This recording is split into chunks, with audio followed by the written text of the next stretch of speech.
We've all felt the crunch in recent years. The cost of living just keeps going up, and it feels like there's less money than ever to spend on luxuries like video games. Recent market trends are showing a pretty rough season ahead for game developers, and with major shifts in both the production quality and pricing strategy of modern games, the effects are starting to make themselves known. Gamers are also shifting their purchasing habits, and for the first time in recent history, gamers are buying less games than ever.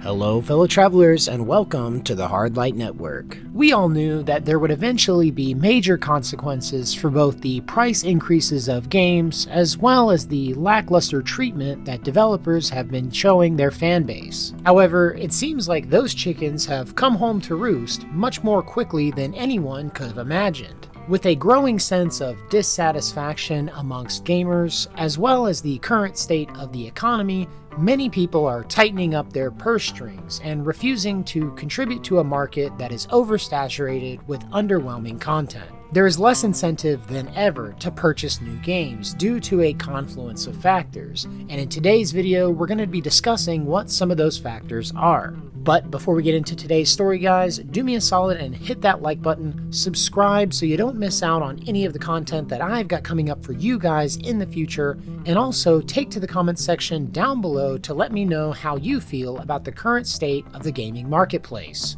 Also, if you want to support this channel further, there are super thanks and memberships options down below. Feel free to join the channel today for access to exclusive content and perks that you can't get anywhere else. But without any further ado, let's get into today's article. Today's reading comes to us from GamesIndustry.biz and is entitled, "Video Game Spending by Young Americans is Dropping Sharply, Report Suggests." Year-over-year spending on games has declined almost 25% among 18 to 24-year-olds. The average weekly spending by 18 to 24-year-old Americans on video games has dropped sharply year-over-year, according to data provided by Circana in a new report. As shared by the Wall Street Journal, spending on video games has dipped by close to 25% for this age bracket. For other age groups, the percentage drop is much smaller, representing the pressures young people in the US are facing on their personal expenditure. More generally, spending at online and brick-and-mortar stores by this age group dropped 13% year-on-year between the months of January and April of 2025, according to Circana. Other age group spending is still rising, though it is apparently slowed. The report suggests that numerous factors are behind the pressures on spending for young Americans: the challenges of the job market, student loan payments, and credit card debt. Spending is falling modestly among this age bracket rather than growing as it historically does, according to the Bank of America. What's notable, though, is that in Circana's data, which is based on the 4 weeks ending April of 2025, gaming spending is dropping faster than other areas for that of 18 to 24-year-old group, and trending down faster than technology in general.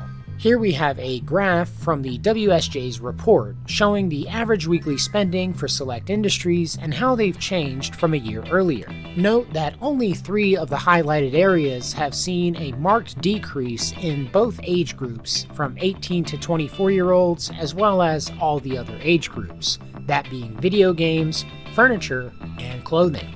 With video games being the focus for this video, we can see a drop of nearly 25% in the 18 to 24-year-old age bracket, with a much smaller but still significant 2% for other age groups. All gamers, despite their age bracket, are spending much less money on games, which doesn't bode well for the industry as a whole. This data emerges amid a time of rising hardware and software costs in the video game sector. Xbox recently increased the price of consoles across its line, for example, with upcoming games set to cost $80. The Outer Worlds 2 will be first up with that price point. Nintendo, too, priced its Switch 2 launch title Mario Kart World at $80. The next major title for its new platform, Donkey Kong Bonanza, will cost $70. While it's easy to chalk up the decrease in sales to the state of the economy or rising prices in gaming, I don't think that's all there is to this. As I've stated, the quality of new games simply isn't up to par with what we've been used to over the course of gaming history. Millions of gamers are fighting to preserve their older titles from a wave of increasing delistings. Along with that comes a renewed interest in these older titles that we enjoyed so much growing up. And with that, we've come to the realization that older titles simply had much more to offer than many newer titles. Not only that, but an increasing amount of gamers have grown tired of trying to keep up to date with the newest titles at increasing prices, so they're simply waiting for many of these games to go on sale before they commit any money to the product. As a result, many of these same gamers have a growing number of games in their backlog that they simply haven't had a chance to play yet.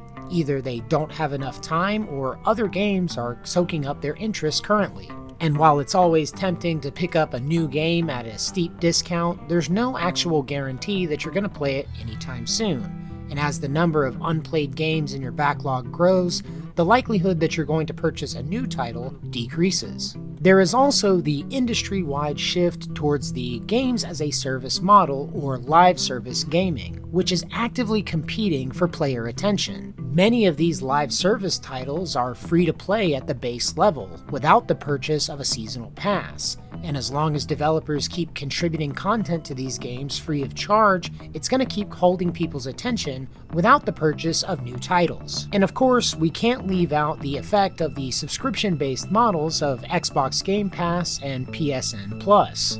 For now, these subscription-based models are still relatively cheap, and they offer access to numerous titles at a fraction of the cost. What this ultimately translates to is that there is simply less money being poured into the games industry than ever before, as there's less need for it. Game developers as a whole are experiencing active boycotts, going through regular layoffs, and are intentionally hostile to many of their remaining fanbase. As a whole, the mainline AAA games industry is on incredibly shaky ground, opening the door for indie developers to swoop in and offer a better product at a much cheaper price. But that's going to do it for this video today, guys. Thank you so much to everybody who has watched up to this point. If you liked this video, leave a like. Don't forget to hit that comment section down below and subscribe on your way out so you don't miss out on any of the content that I've got coming up for you guys in the future. We are living through a massive shift in the gaming industry, and it'll be interesting to see where we land on the other side. Gaming as a hobby isn't going anywhere, but there are definitely going to be some massive shifts in the industry at large. As gamers, all we can ultimately do is hope that these changes ultimately benefit the customer and the culture as a whole. In the meantime, your boy has got a lot more content to work on, so as always, thank you guys for watching. If you liked the video, leave a like, and until next time, love you guys, safe travels.